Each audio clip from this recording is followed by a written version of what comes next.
You were high on ecstasy when you had that sex tape? Absolutely. Everyone knows it. Like, my jaw was shaking. It's not funny. But I mean, it does beg the question, what has gone wrong with young Hollywood? Honest to God, what is the problem?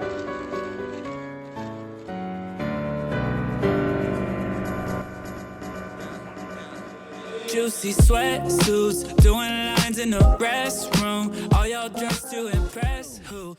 Hello and welcome to Season 2 of Do You Remember This, where we look back on all the stories from Hollywood's best, worst decade, the early 2000s, a time in history when America found out that with a trust fund, a sex tape, and a dream, you, too, could become a star. As always, I'm your host, Dara Lane. Speaking of sex tapes, in today's episode, we'll be talking about the ascent of Kim Kardashian, queen of the closet scene.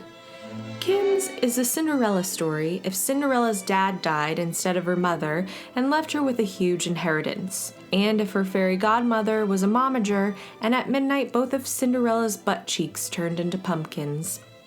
It's a classic from rich to richer story, a tale as old as time, or as old as 2003 when Paris Hilton did the same thing. But although Paris and Kim's upward climb began the same way, with their own sex tapes, very quickly a path diverged in the woods. Kim took the road less traveled that led to a pot filled with gold and predatory Kardashian-branded debit cards. Paris took the other path, which turned out to just be one giant loop around a kitten.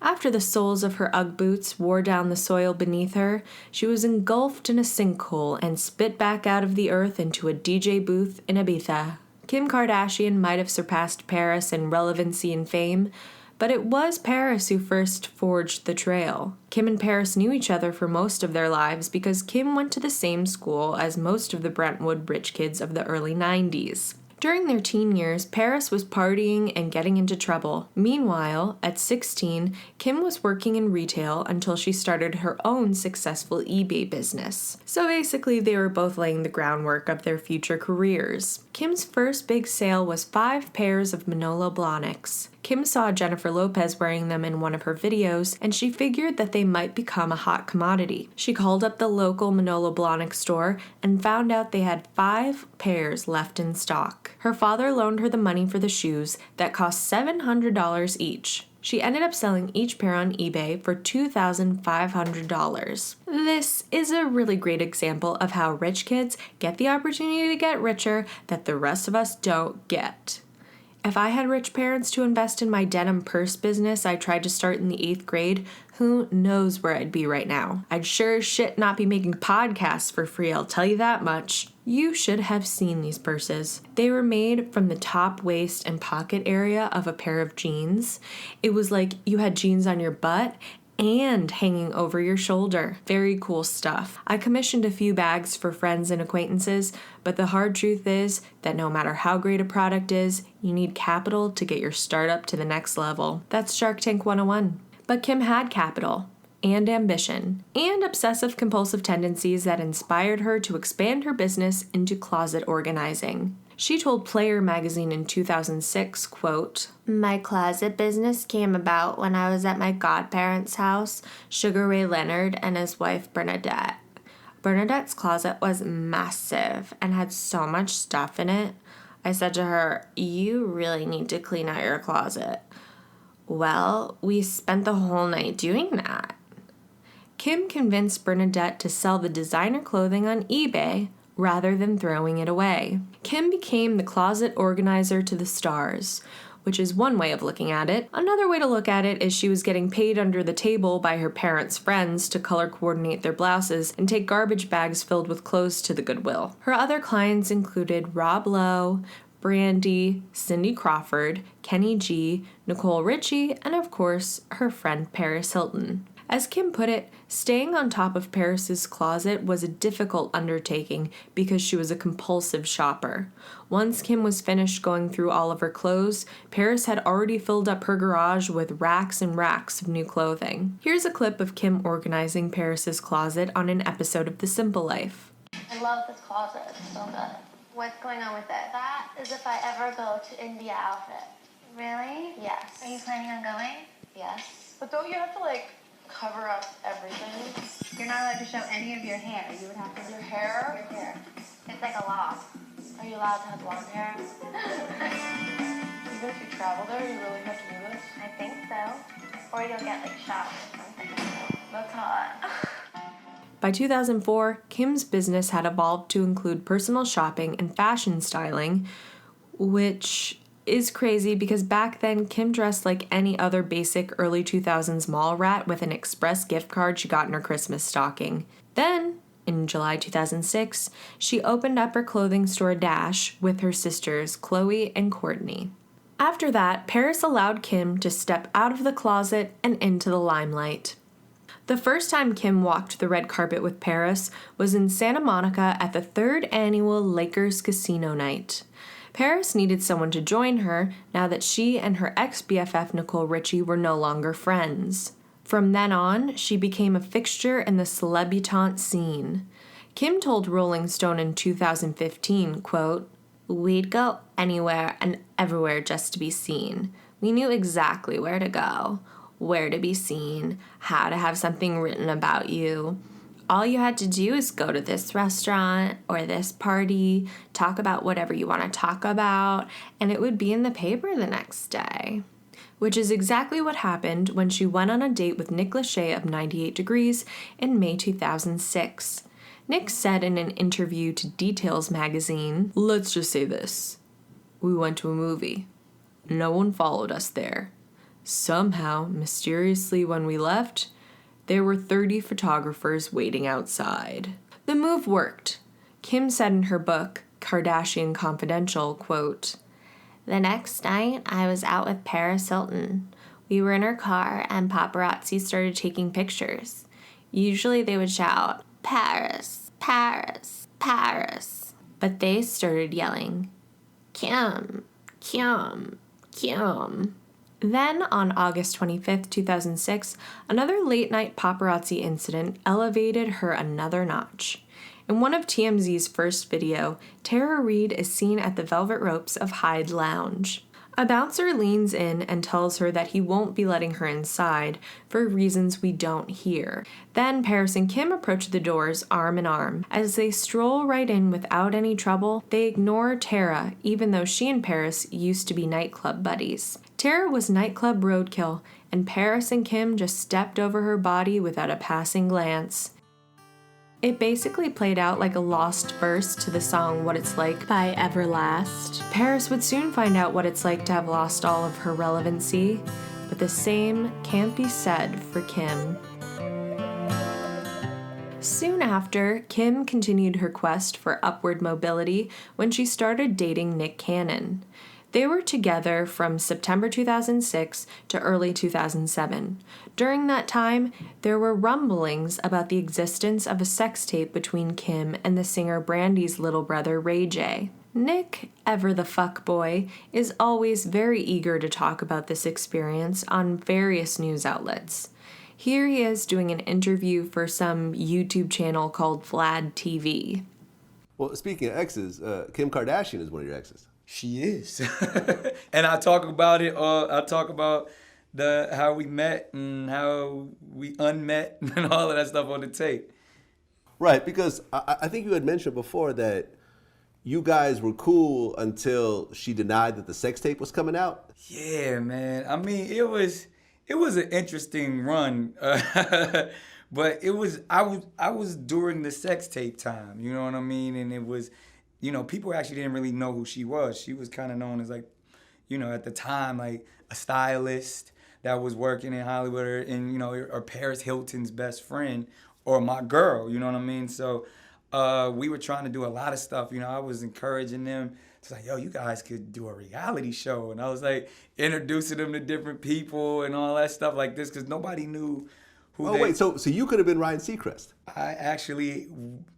Very much so, almost to the point that I might have dished it off because I didn't want to be involved in it in that sense early on. Wow. Okay, that would have been a nice check right there as well. Yeah, it'd have been an all right one. I got a few like those. Okay, so So were you dating her while she was messing with Ray J too, or what happened? Nah, you know how Hollywood is, man. Everybody be dating everybody out there. Honestly, I think it was during a similar time, but I think it was right. Ray J obviously was with her before, and you know, I was probably right after. But what happened, I guess the tape was probably within a year or two's time or whatever, and it didn't come out until later, until when we were together. So when it came out, all the press, I was getting hit with all the press because she was, you know, she was with me, and it was like, yo, is this your girl? And, you know, so it got a little shaky. You know? My ego got involved, you know what I mean? And my agents and managers was like, yo, you got to get out of there. What is going on? Why are you with this girl who's got this sex tape out with Ray J? And, you know, and Ray is my man. Like, Ray even gave me a little forewarning beforehand. Oh, really? What was that conversation like? You know what? Because it's like Ray's always been a good dude and a friend of mine. And I always say Hollywood is like high school, man. Like, your girlfriend from 9th grade ends up dating your partner in the 11th grade and all that stuff. So I remember we was all on like Rodeo, and we had just came out of the Louis store, and Ray was across the street. And it was funny because he was messing with this chick that, you know, I guess him and Kim got into it with, and I used to always make fun of him for that. And so I said something slick to him, like, hey, he's like, go do something with the other chick. And he was like, you saying that now? You over there holding hands now? You ain't gonna be wanting to do that in a few weeks. And I was like, what you talking about? I think he just giving me shit, you know what I mean? And I cut to a few weeks later, the damn tape come out. I was like, that's what that nigga was talking about. Kim's big movie debut came out in February 2007.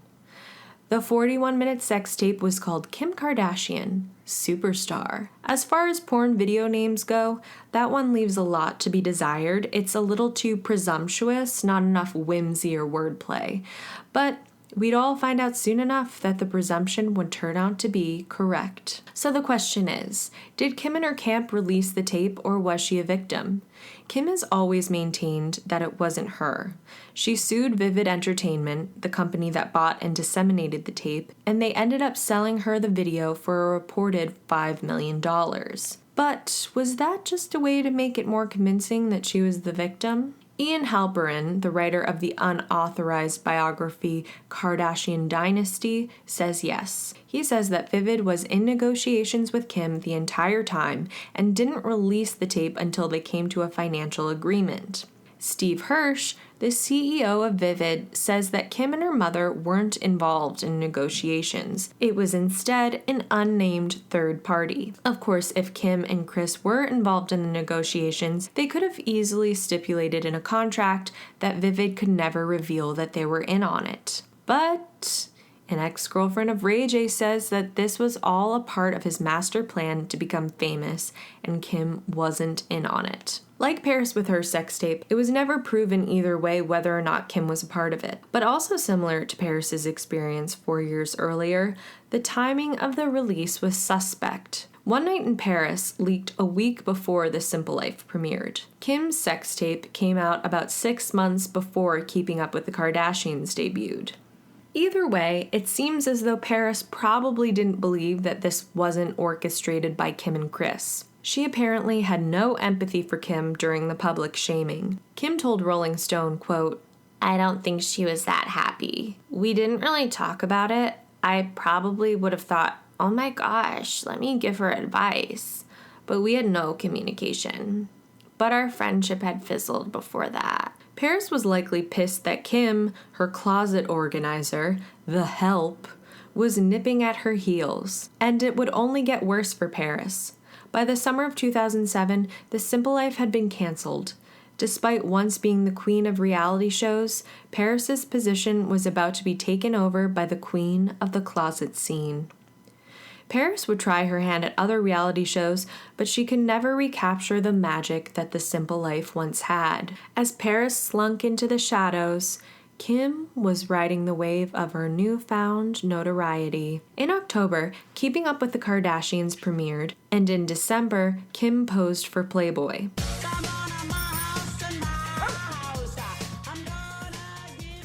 The show was such a huge success that they jumped right back into filming and premiered season 2 less than 6 months later. From there, her success never slowed down. Between her and her mother, she set up brand deals and multiple TV and film appearances throughout the early 2000s.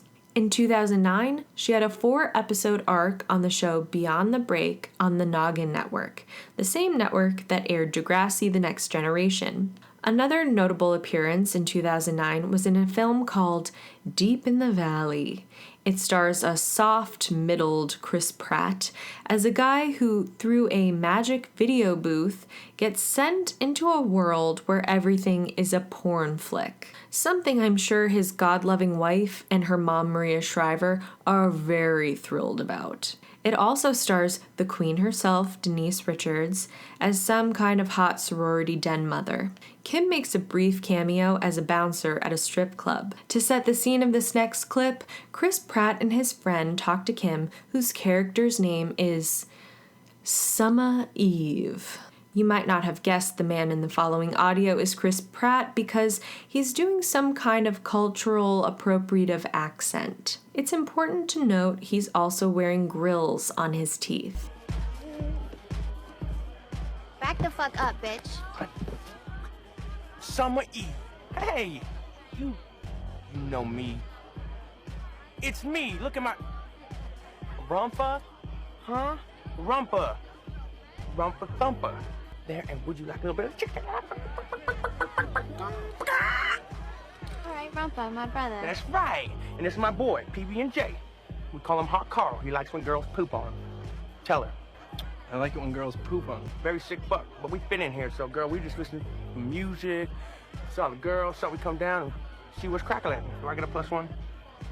A star turn for Kim if I've ever seen one. Kim also created a 3-DVD workout series called Fit in Your Jeans by Friday.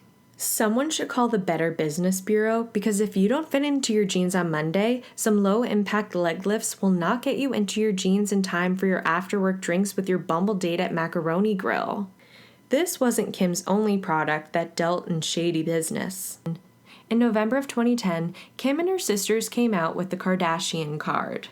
The ladies experienced a huge backlash because the prepaid card involved tons of hidden and excessive fees. Plus, it was targeted toward teens and stupid adults who wanted to pull out a card with Kim's face on it every time they had to buy 4 Locos. But this controversy didn't prove to be a legitimate setback in the Kardashian empire that by 2009 already included 9 different reality show spin-offs. And all the subsequent controversies that would occur post-2010 wouldn't damage the Kardashian brand either. Why is it that Kim's rise to fame has only had an upward trajectory despite all that? Possibly because when you begin your career doing something questionable, the public is set up for a continuation of that behavior, like how Donald Trump can do whatever he wants with little consequence. But that can't be all of it, because Paris Hilton started her career off the exact same way and couldn't sustain her relevancy for over a decade like Kim has. So what's the difference? For one, Kim has evolved with the times in a way Paris has not. Kim got that Kanye makeover and now she's more respected in the fashion community. She wore down Anna Wintour until she finally got that Met Ball invitation. It also helps that Kim never got into the same kind of trouble that Paris did over the years. Kim has always said that she's not much of a drinker. That keeps you from flashing your folded bits and makes it a lot easier to wake up the next day to do businessy things. But probably the biggest thing that sets them apart is that Kim has so much more support than Paris does. Nikki Hilton didn't even want to be on The Simple Life when it was originally offered to her before Nicole. The Kardashians became a fully realized empire, while Paris was only one woman. The fact is, Kim had a secret weapon in Kris Jenner. Anyone can have a sex tape in a dream. It takes a momager to make you a star. Kathy Hilton? She just didn't have the stuff. Do You Remember This is researched, written, narrated, and edited by me, Darlene. If you aren't already, please subscribe on iTunes or Spotify and leave a rating and review. You can follow updates on the pod on Instagram and Facebook. And please, if you like the podcast, share it. Tell your friends. It's true what they say. It takes a village to make me famous. If you have any questions, comments, or show suggestions, please email doyourememberthis@gmail.com. So, you're invited to come back next week. We've got a table, and I've put you on the list for Do You Remember This? Trying to make a pass, but I can't stop looking at my best friend's ass.